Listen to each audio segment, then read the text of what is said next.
You're going to hear about my part, doing all types of crazy things just because we want to have a good time.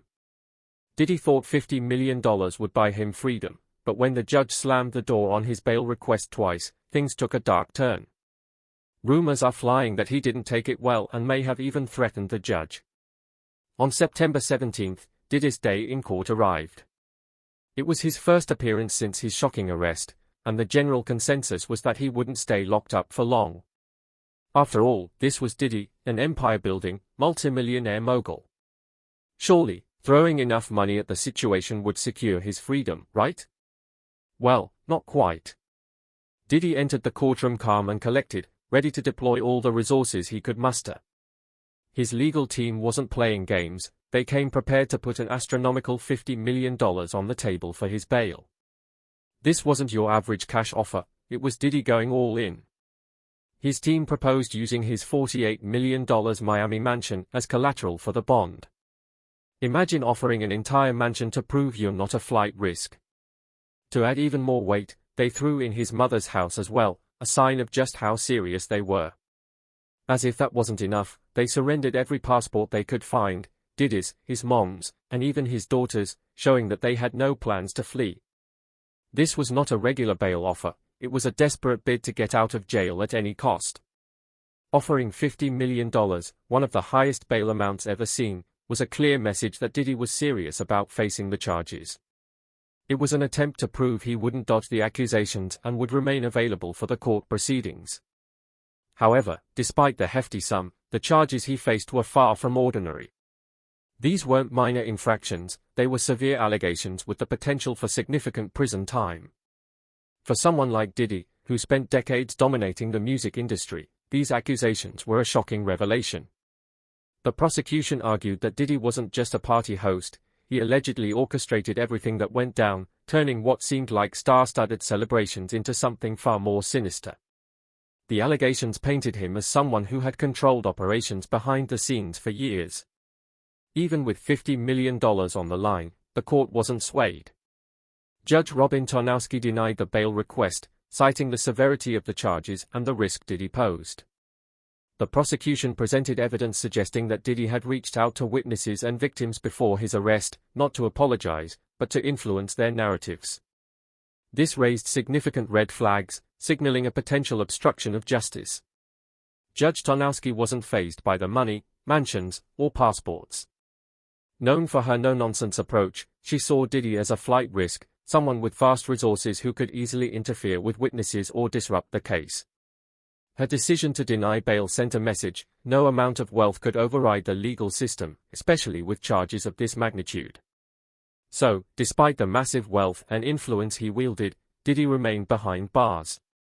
His $50 million bid for freedom was a stark reminder that money doesn't always guarantee an escape from accountability, especially when the stakes are this high. The world flies private jets like they're Ubers, and for someone like Diddy, with his immense resources and connections, disappearing without a trace wouldn't be impossible if he truly wanted to. Sure, Diddy's legal team handed over his passport and those of his family members, but for someone of his caliber, passports are just a minor obstacle. He could easily be sipping cocktails on a secluded beach in a country without an extradition treaty with the US in no time. Judge Tarnowski wasn't about to take that chance, especially given the gravity of the charges Diddy is facing. These are serious crimes, the kind that can lead to decades behind bars. For a judge like Tarnowski, letting someone with Diddy's level of money and influence walk out on bail posed a massive risk. If he were to flee, it wouldn't just be a blow to the court's credibility, it would mean the victims might never see justice. Another major factor in denying Diddy's bail was the accusation of witness tampering. Prosecutors claimed that, far from waiting quietly for his day in court, Diddy had been actively reaching out to witnesses and victims before his arrest, trying to win them over to his side and push his version of events. That kind of behavior sets off alarm bells for any judge. If Diddy was already trying to influence witnesses while awaiting his trial, what would stop him from doing so again if he were released? Tarnowski saw these red flags and wasn't willing to take the risk. The prosecution came armed with hard evidence, phone records, emails, and even testimonies from witnesses who alleged Diddy had contacted them. This wasn't a baseless claim, it was supported by solid proof, making it nearly impossible for Diddy's legal team to argue against. Diddy's lawyers came into the courtroom confident, believing their $50 million bail offer would be enough to secure his release. They even sweetened the deal by offering up Diddy's Miami mansion and his mother's house, along with all their passports, as proof of their commitment. To further reassure the court, they proposed house arrest with GPS monitoring. They argued that Diddy wasn't a flight risk, pointing out that he had voluntarily flown to New York to face the charges and hadn't attempted to run when he learned of the investigation. However, Tonowski wasn't convinced. The judge viewed the risk as too high, and Diddy's past actions didn't help his case. His legal team wasn't done, though. After their initial request was denied, they filed an appeal, hoping a different judge might be more sympathetic. This time, U.S. District Judge Andrew L. Carter was brought in to review the case. Diddy's lawyers knew they had to offer more than just money, so they proposed stricter conditions, weekly tests, house arrest with restricted visitors, and even a rule barring any female visitors except family members. Despite these concessions, Judge Carter also denied the appeal. The prosecution highlighted Diddy's history of public altercations and anger issues, arguing that his release posed a risk not only to witnesses but also to others involved in the case.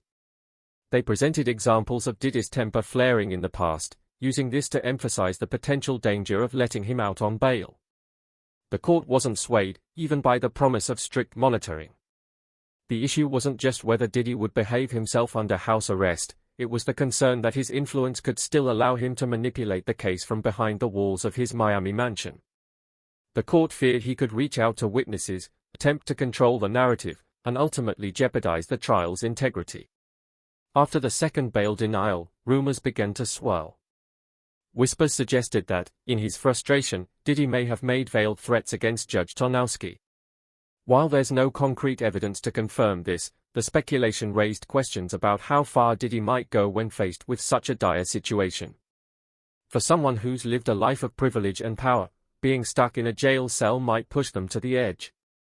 Whether the alleged threats were real or just courtroom gossip, the situation underscored the tension surrounding the case. Threaten Tonowski? Given the situation, it's not impossible. Diddy has always been a man who plays hard, both in business and in his personal life. With his entire empire at stake, you can bet he's feeling the pressure. He's already seen one judge reject his bail, and now a second one, Judge Andrew L. Carter, has slammed the door in his face too.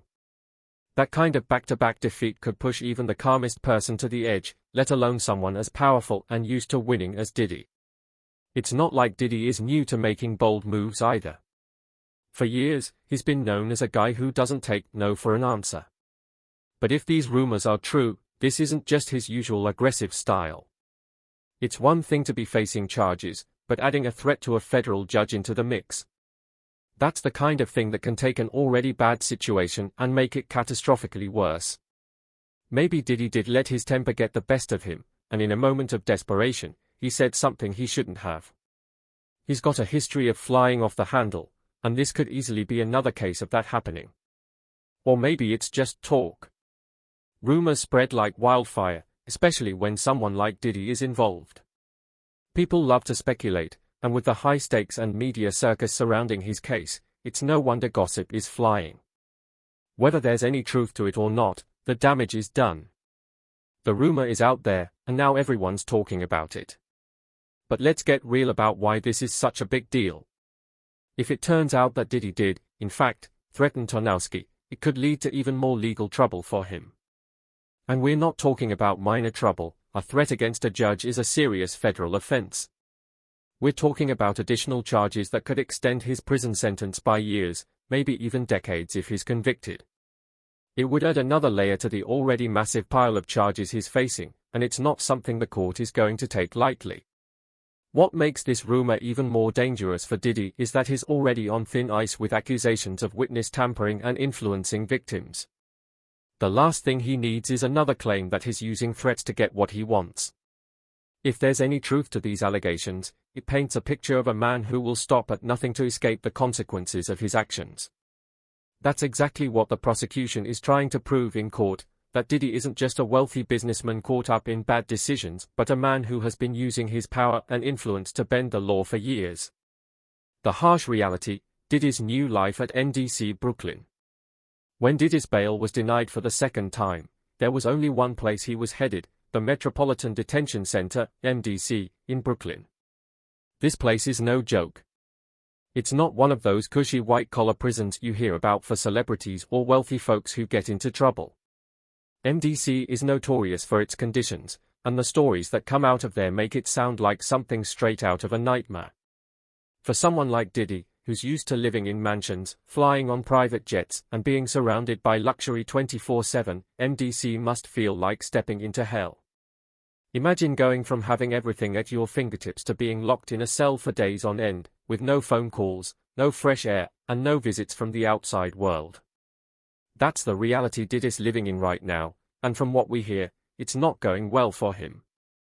The conditions at MDC are beyond rough. Inmates are often stuck in lockdown for days at a time, sometimes even longer. That means no calls, no visits, and no chance to even take a shower. Can you imagine Diddy, who probably hasn't gone a day without luxury in decades, suddenly being thrown into that kind of situation? It's a far cry from the life he's used to, and the contrast couldn't be more stark. Instead of lounging by the pool, Diddy's now dealing with overcrowded cells, horrible food, and a lack of basic hygiene. Talk about a reality check. But that's not the worst of it. MDC has a reputation for being chaotic and dangerous, and it's not just the inmates who make it that way. The facility is notorious for being severely understaffed, which only makes things more unpredictable. Fights break out all the time, and the guards are often stretched too thin to keep things under control. Then there's the contraband. MDC is crawling with it, and believe it or not, some of the guards are allegedly involved in smuggling. That means Diddy's not just stuck in a dirty, overcrowded prison, he's in a place where anything can happen at any time, with no guarantee of safety. For a guy like Diddy, who's always been in control, this must be his worst nightmare. But at MDC, none of that matters. He's just another inmate, and all the money and power in the world can't change the fact that he's locked up in one of the toughest prisons in the country. The transition must be jarring, to say the least. Think about it, Diddy's entire life has been about excess. Mansions, yachts, designer clothes, private jets, he's built his brand on living large. And now, all of that's been stripped away. Instead of lounging in his Miami mansion or jetting off to a tropical island, he's stuck in a tiny cell, surrounded by other inmates, some of whom have been in the system for years. The luxury, the freedom, the control, it's all gone, and you can bet he's feeling the impact of that every single day. The conditions at MDC are so bad that inmates have been complaining for years, but nothing seems to change. There are stories of people being denied basic necessities like food and medical care, and inside the facility, it's chaos. For someone like Diddy, who's always had the best of everything, adjusting to this kind of life must feel like torture. So how's Diddy handling it? From what we've heard, not well. He's been described as frustrated, angry, and struggling to adapt to his new surroundings. And who can blame him? This is a world he never imagined he'd be part of, and it's testing him in ways he's never been tested before. Isn't the life he's used to, but the reality is, unless something changes with his case, this could be Diddy's new normal for a long time. The arrest, how Diddy got taken in on September 16th, was just supposed to be another day for him, but we now know it was anything but. The charges were looming, and Diddy knew something was coming. His legal team had already been preparing for the inevitable. But what no one could have predicted was just how quickly everything would unravel. The feds were closer than Diddy thought, and he had no idea how soon they'd be closing in on him.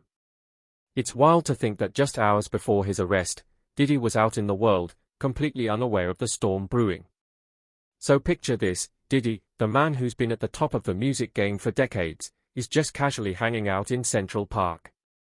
He's with his son, Christian, and to anyone watching, it probably looked like a completely normal day, just another billionaire enjoying a sunny afternoon in the city. Diddy had that calm, untouchable air about him, like nothing could faze him. But while he was out there living it up, the feds were already putting their plan into action. It's almost surreal when you think about it. One minute Diddy is chilling with his son, and the next, everything's about to come crashing down. He was completely oblivious to the fact that the feds were closing in on him, and in less than 24 hours, his whole world would change. It was the kind of plot twist you'd expect in a movie, not real life. But this is Diddy we're talking about. Nothing about his life is ever boring. Fast forward just a few hours, and things start to take a sudden turn. Diddy is still out and about, moving through the city like he doesn't have a care in the world. He was seen hanging out with some friends, cracking jokes, and looking completely at ease. There wasn't a hint of worry on his face. It was almost like he thought he was untouchable, like the legal troubles looming over him were nothing more than a minor inconvenience. But the clock was ticking, and the feds were getting closer. The wild indictment, Diddy's dark side exposed. This wasn't some small-time case, it was about exposing a side of Diddy's life that had been kept hidden from the public for years. The indictment was packed with shocking details, and at the center of it all were the infamous parties, elaborate, twisted events that Diddy allegedly organized for his own pleasure. These parties weren't just regular gatherings, they were meticulously planned events. According to the indictment, Diddy didn't just throw parties and call it a day. No, this was on another level. Every detail was arranged with precision, from the venue set up to the exact timing of everything. It was clear that these weren't spur-of-the-moment parties, they were calculated and carefully orchestrated events designed to fulfill Diddy's twisted desires. But it didn't stop at planning. Once the parties were in full swing, things would often take a turn. Multiple reports from the indictment alleged that Diddy wasn't just a passive observer at these parties. The description in the indictment painted a disturbing picture of someone used to getting what he wanted no matter the cost. When the feds raided Diddy's homes, they didn't just find the usual luxuries you'd expect from a billionaire. No, what they uncovered was far more disturbing. They found bottles of baby oil and lubricant. This wasn't just hearsay anymore, the physical evidence was right there, and it backed up the allegations that had been swirling for months. The raids on Diddy's properties were a turning point in the case. Before that, it was all rumors and accusations, but once the feds got their hands on concrete evidence, everything changed. The scale of these parties, the level of organization, became undeniable. It was clear that this wasn't just a man who liked to party hard, this was something much darker. What's most shocking? The most shocking thing is how well Diddy managed to hide all of this for so long. For years, the public saw him as a charismatic, successful businessman who built an empire from the ground up. But behind the scenes, there was another side to him. The indictment ripped the mask off, revealing the true nature of someone who had been using his power and influence to harm others. The RICO charges. Here are the details about the RICO charges against Diddy, because trust me, this is no small thing. When you hear about the RICO Act, it's usually in connection with big-time cartels, not music moguls. So why is Diddy being hit with charges under the RICO Act? Well, that's because the RICO Act is reserved for taking down organized crime, and in this case, prosecutors are alleging that Diddy's entire operation fits the bill. The RICO Act was created in 1970 as a way to dismantle organizations by going after the big fish, the leaders who pull the strings, even if they are not the ones getting their hands dirty. It's a serious law used when the government believes someone has been running an operation over a long period of time with multiple crimes tying back to a central enterprise. It's not just about one-off offenses, it's about a pattern of activity. And once someone is hit with RICO charges, the penalties are steep. We're talking decades in prison, massive fines, and the complete dismantling of their entire operation. So yeah, it's a huge deal. Prosecutors are saying that Diddy didn't just occasionally step over the line, he built an enterprise that spanned decades, with numerous crimes tying back to it. Over a decade, and they are ready to prove it. According to the charges, Diddy's operation wasn't just about music and entertainment. The worst part is that this wasn't something he was doing alone. Diddy had a whole crew of associates working with him, and they weren't just business partners, these were his enforcers, the people who helped keep the operation running smoothly using whatever means necessary to protect Diddy's interests and his empire. For years, Diddy's team allegedly made sure everything stayed under wraps. This is where the RICO charges come into play. The prosecutors are saying that Diddy didn't just commit these crimes as an individual, he was at the head of an organized enterprise. Every act he's accused of, from the parties to the alleged violence, ties back to this broader network. under RICO, that makes him responsible for the whole thing, even if he wasn't personally involved in every single crime. The icing on the cake for the prosecution came when federal agents raided Diddy's Miami mansion. The other lawsuits, Diddy's past comes back to haunt him. As if the RICO charges weren't enough, Diddy's legal troubles go way beyond what's happening in the present. His past is coming back to haunt him in the form of multiple lawsuits, and the stories that are surfacing are painting a disturbing picture of the man behind the music mogul image. Some of these lawsuits are new, while others have been hanging over his head for years. But they all share one thing in common: they reveal a pattern of control and manipulation that's hard to ignore. This brings us to the lawsuit filed by Diddy's former producer, Lil Rod Jones. This one is particularly disturbing because it highlights not just Diddy's behavior but also how he allegedly treated the people he worked with. Jones claims that this happened over an extended period and left him feeling trapped. The details of Jones's lawsuit are graphic, and they paint a picture of a man who had no problem using his position. But the worst part is that this isn't an isolated case. It fits into a larger narrative that's been building for years, a narrative that Diddy has been using his power not just to succeed in the music industry, but to control the people around him.